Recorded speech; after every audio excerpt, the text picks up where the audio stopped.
Hi, I'm Loli, and I'm so glad you are here.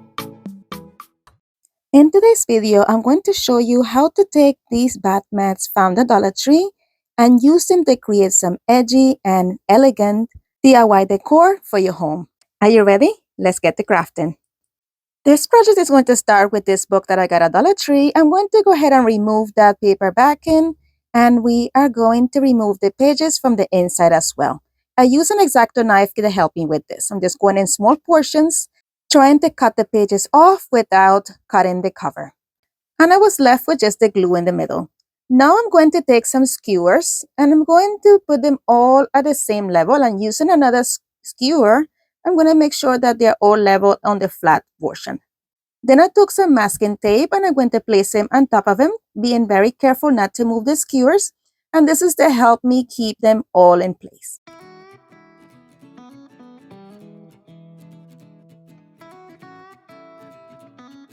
Then I flip them over and I'm going to take some wood glue and add it all at the top of every single nook and cranny of the skewers. Then I took a paintbrush and I'm going to make sure that it is nice and uniform, so I just brushed the glue in to make sure that it got into the crevices as well. And then I left it overnight to dry. The next day, I'm going to take the book and I'm going to take a mixture of some baking soda and some aged gray paint, chalk paint from Rust-Oleum. I covered both the inside and the outside of the book cover. Then I took a piece of the bath mat and I'm removing those areas that are square, and I'm trying to cut off one strip, but making sure that all the rounds have a nice clean edge. You'll see here in a second exactly what I mean. I'm just rounding off the edges to make sure that all the circles are nice and neat. Once I did that, I painted it with 2 coats of my white linen white chalk paint from Rust-Oleum. Once it was dry, now I'm going to come back and adhere these skewers to my book. But first I needed to measure to see exactly how much I need. I just glued this whole section just so I have enough to create what I have created now. You'll see in a second what it is. So I measured to see the height and the width of what I needed to have the book cover sit leveled. Once I did that, I took my X-Acto knife and I'm running it through the indentation of 2 skewers, and then I'm going to press it apart. If you plan on doing this, you can always just glue together the skewers that you'll need, but I just wanted to have it all in place by time I was ready to do this. So it will be a lot easier for you though if you did it by counting how many skewers you'll need and then just gluing together those sections. Now, using the marking that I created in the beginning, I am just drawing a mark on all of the skewers, and then I'm going to use my miter shears to cut it. As you see there, it was not the easiest of tasks, but I got it done. And I was left with this nice clean cut. Now it's time to adhere this to our book. So this is the front portion, and I'm going to adhere this using a combination of E6000 and hot glue.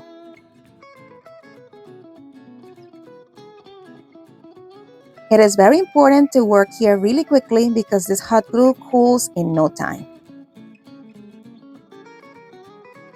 I held the skewers on top of it until it dried, and now we are going to cut a section for the sides as well. Once I had marked exactly how I wanted, in this one I said, you know what, let me go in small sections. So I'm cutting in small sections until I am completely through, and we are going to do the same thing for both the top and the bottom. For the sections that are closest to the spine of the book, I had to cut a little angle, so that way I will have no issues in opening and closing the book. Once I had it completely measured and there was no issue, I glued it once again with a combination of E6000 and hot glue. And I repeated the same process with the other side. And to complete the rectangle, I also added a piece to the back as well. But before I closed it off, I wanted to make sure to reinforce all the other sides. So I took a skewer and cut it a little bit shorter than the length of each side. And I'm going to add a bit of hot glue on the base of the skewer and the book. And I'm adding an extra skewer on there just to reinforce this. and give it a bit more stability. I repeated this process with all 3 sides. I also wanted to reinforce the vertical joints, so I'm adding a small piece of the skewer to each corner as well, adding a bit of hot glue upward onto those corners and pressing down that skewer. This step avoids the corner from having spaces in between, and it keeps the shape as well.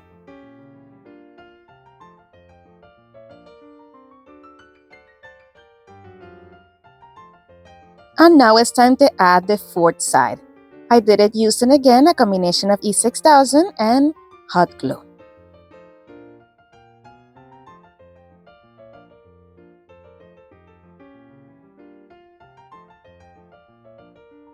And of course, I reinforced those sides the same way that I did the other 3. My friend, if you enjoyed this video so far, don't forget to give it a nice big thumbs up.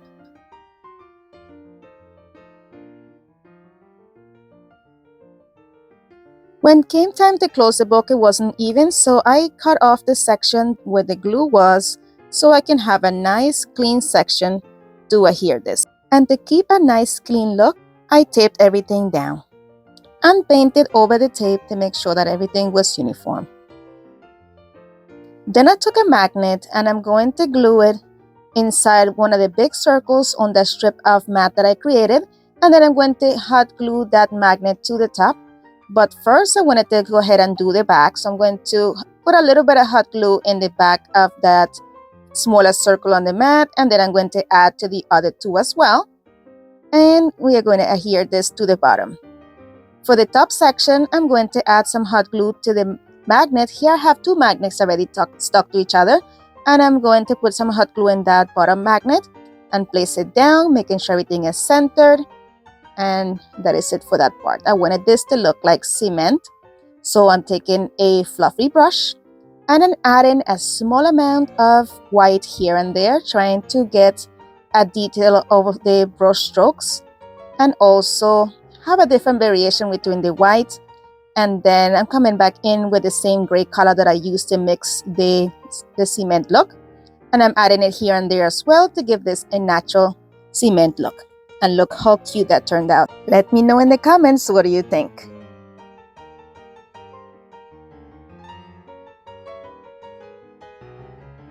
Today's video is part of the Talented Creator collaboration that is hosted monthly by Aurea from DIY with Aurea, myself Loli from Loli's Creations, and our guest host this month is Laparsha with Creating It Myself. We have our co-host. Our co-host is Sharon from Grace's Neighbor Sharon. This month the theme is completely up to the creator. We just ask that a mirror is included in one of the DIYs. The links to their channels and to the playlist will be linked in the description box below and also pinned in the comments. Make sure to head on over to their channels and to their playlist and show everyone some love. For the next inspiration, I'm going to use one of these MDF signs that I got from Dollar Tree. I'm going to remove that hanger, and I'm also going to use this mirror that I also found at Dollar Tree. I first painted the frame of the mirror using the aged gray from Rust-Oleum, and now I'm taking a piece of the same bath mat and I'm cutting them into individual circles. I am cutting out the bigger circles and the smaller circles. These are united to little rectangle pieces that I'm making sure to cut in a circular manner to keep the integrity at each circle.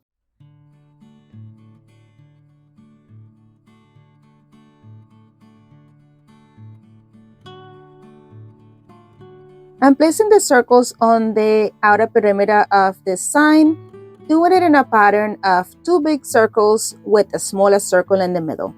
And I did that until I went around the entire piece. Then I glued each piece down in its place using E6000. My friend, if you enjoyed this video so far, please consider subscribing and make sure that you hit the notification bell so it notifies you each time I upload a new video. Thank you. Now it's time to adhere our mirror. To do so, I'm adding a bead of E6000 along the edge of the frame. And then I'm adding the frame right in the middle of the sign, using the 2 indentations there as a guide.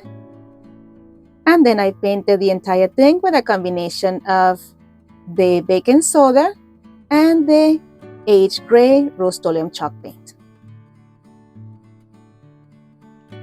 And then we are going to add 2 nice coats of this mixture to the front of the sign.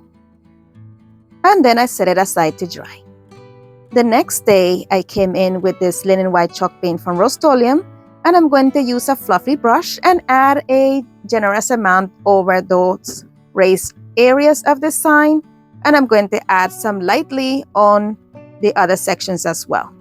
Then I took a wet wipe and I'm just slightly brushing over those pieces just to expose some of the gray in some areas and leave some of the white behind, just so it looks more natural. I wanted to have it look like it had a little bit of patina. And here I wasn't happy with the amount of white that I removed from the circle, so I'm adding a little bit more white.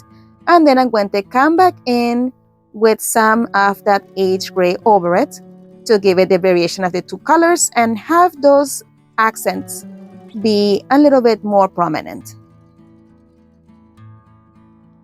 I added a little bit more of the white over the flat sections as well to give it a more uniform look.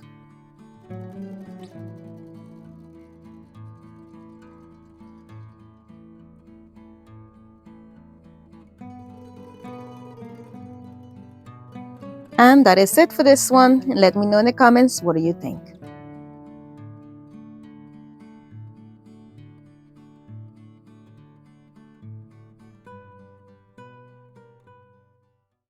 It is time for our monthly birthday shoutouts. This month we have Melissa from Buckeye Girls Lifestyle, DIY with Aurea, and Gwen from At Home with Gigi, having birthdays for the month of August. So make sure that you head on over to their channels and wish them a very happy birthday and let them know that Loli said, happy birthday! If you have not met them yet, they are 3 of the sweetest people I ever met, so you're going to love them. So make sure to head on over to their channels and check them out. For the next inspiration, I took the bath mat and I'm going to cut a piece that I can get 6 of the circles together in a group. And I'm going to cut 3 groupings of 6. So 3 pieces that have 6 pieces. I used this hurricane vase from Dollar Tree, and I'm going to place the pieces on the face of it to hold them in place until I am sure exactly where they're going to be. I am using some masking tape. I'm just going to tape them in place, make sure that I have everything on the spacing that I'm happy with, and then I'm going to adhere it onto the base using some E6000. My friend, if you're still with me this far into the video, I want to say thank you so much. I truly appreciate the time that you spend with me. You could be doing anything in this world, but you're spending it with me, and I'm so grateful for that. Please leave me your favorite emoji so I know who you are. Thank you so much. All right, so here I'm adding the E6000 to all of the circles on there. I am leaving the masking tape in place to avoid anything moving. And I'm adding the E6000 to all the little pieces there, pressing them down, making sure that everything is adhered so I have nothing lifting later on. And once I was done adding the E6000 to every single one of the pieces, I took some more masking tape and added it to every single area of the plastic on here to make sure that it was in place while it dried overnight. Now it's time to remove that masking tape to reveal a nice clean look. None of the E6000 leaked through, so that's great.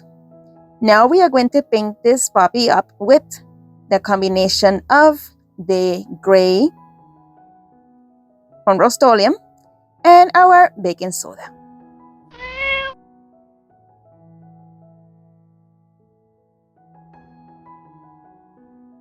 I'm going to add it nice and thick, trying to keep my strokes all in the same direction. First, I pounced into those nooks and crannies on the little circles on there to make sure that everything was covered. If there's any spaces in between the plastic and the glass, I made sure to fill those up with the same mixture to have a nice seamless finish. And I had it, and the places that were not so seamless, I took my zip sander there, and I'm just sanding those areas to make sure that everything is nice and smooth.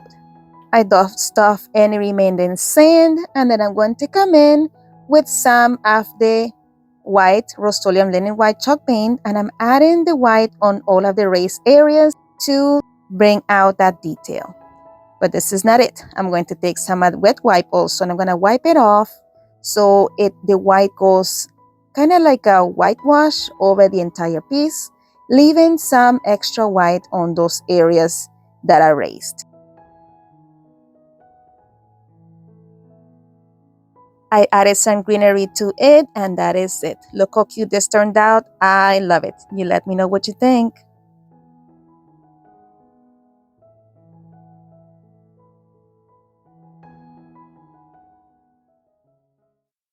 And here we go with the final reveal.